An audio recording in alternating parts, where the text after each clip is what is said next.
こんにちは、あやこキッチンにようこそ。特にお菓子作りとかする人はそうなんですけど、卵白って意外と余ったりしませんか？今日はそんな卵白を大量消費するパンケーキの作り方を皆さんに紹介します。こちらがイーストパンケーキのすべての材料です。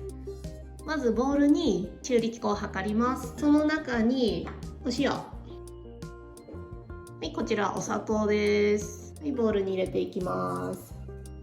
そしてこちらは牛乳です。この牛乳とこれ卵白、イーストを最初に合わせていくんですけど、これらの材料すべてが冷たいと発酵するのにだいぶ時間がかかってしまいます。ですので卵白は冷蔵庫から出したばっかりの冷たいものがほとんどだと思います。ですのでこちらの牛乳を6、70度に電子レンジで温めていきます。この牛乳の中にこの冷たい卵白を入れてしまいます。はい、そしてここでしっかり混ぜてください。で、だいたい40度を下回るぐらいの温度にします。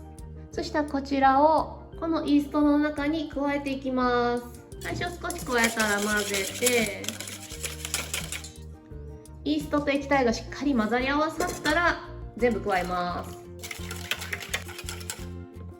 はい、このようにイーストソリューションが出来上がりました。そしたらこちらの粉の中にこのイースト液を入れていきます。はい、そしてこちら混ぜていきます。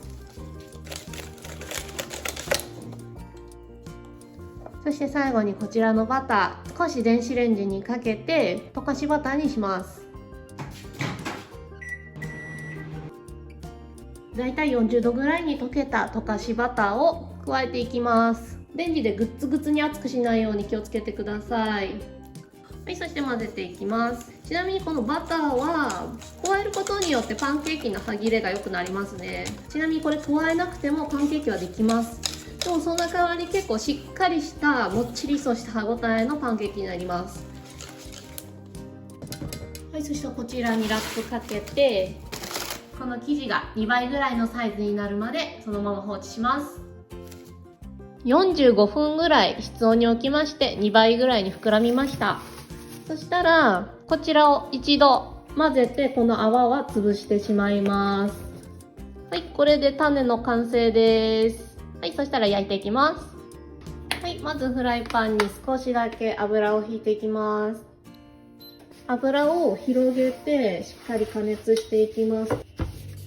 油は薄くで大丈夫です。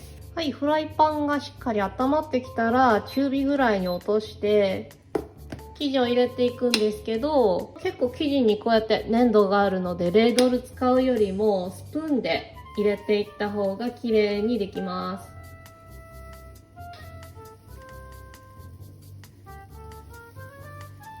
はい、適度に厚みを持たせた状態にします。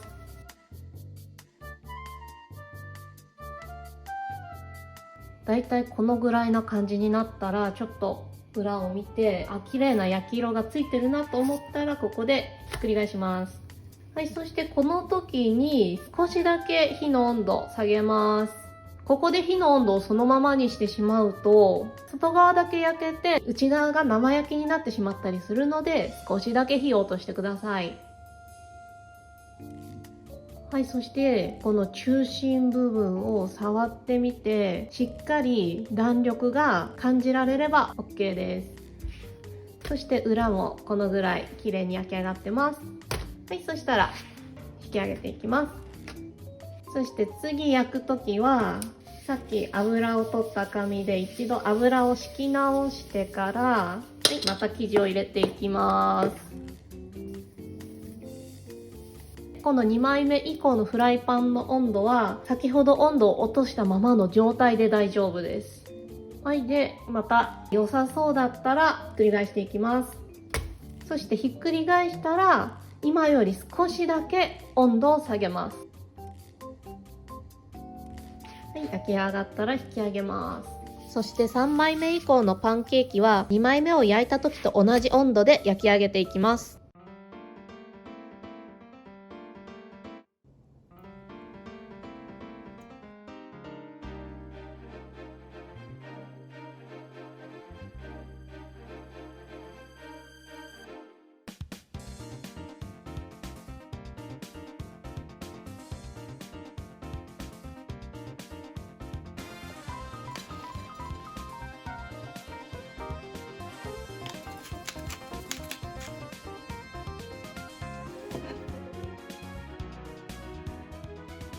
イーストパンケーキイタリアン仕立てにしてみました。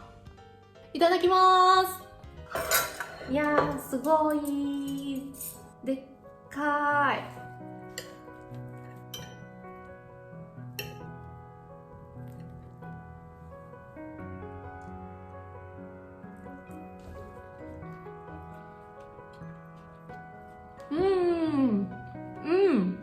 いちじくのほのかな甘みとこの生ハムのしょっぱいのがちょっと合わさるとめっちゃくちゃ美味しい。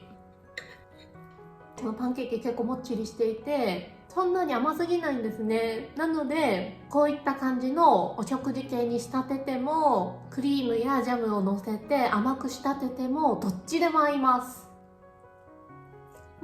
このもちもちとした食感が本当に皆さんもぜひお菓子作りなどをして卵白が大量に余っちゃった時イーストパンケーキ作ってみてはいかがですか？この動画が良かったらいいねとチャンネル登録もお願いします。